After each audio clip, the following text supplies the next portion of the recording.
Some days you can forget.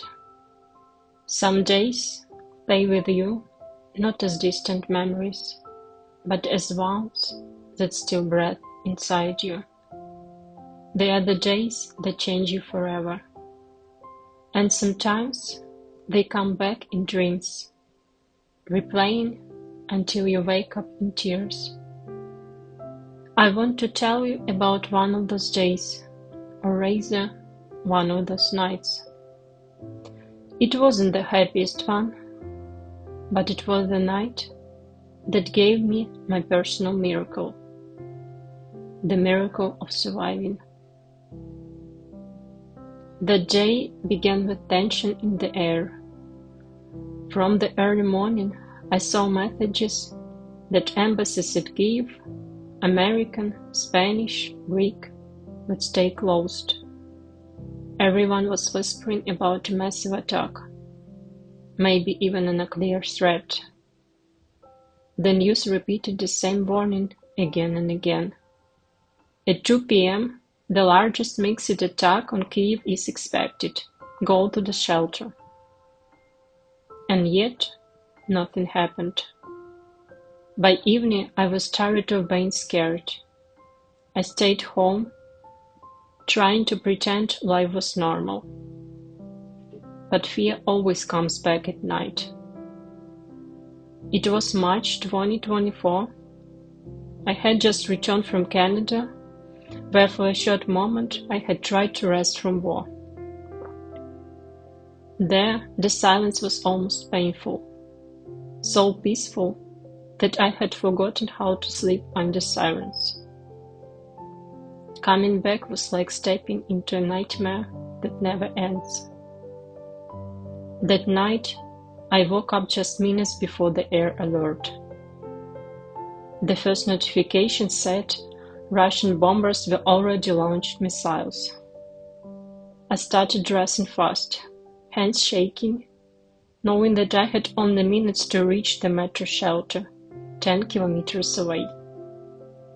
The basement at home was too cold, too empty, too terrifying.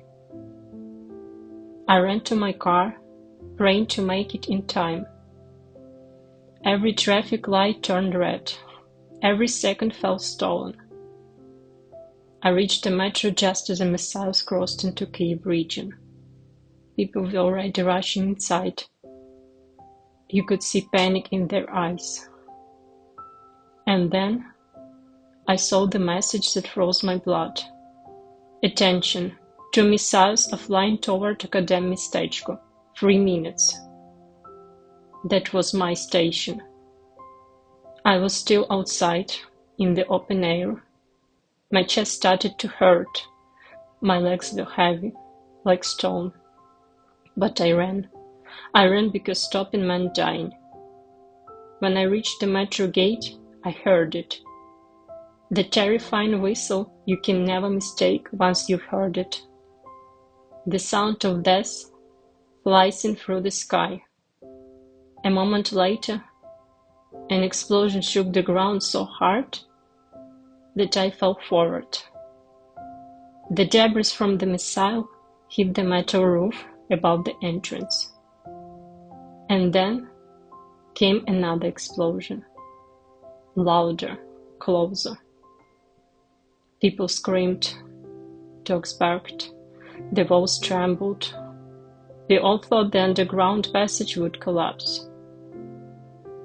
Half an hour felt like forever. Some prayed, some hugged their children.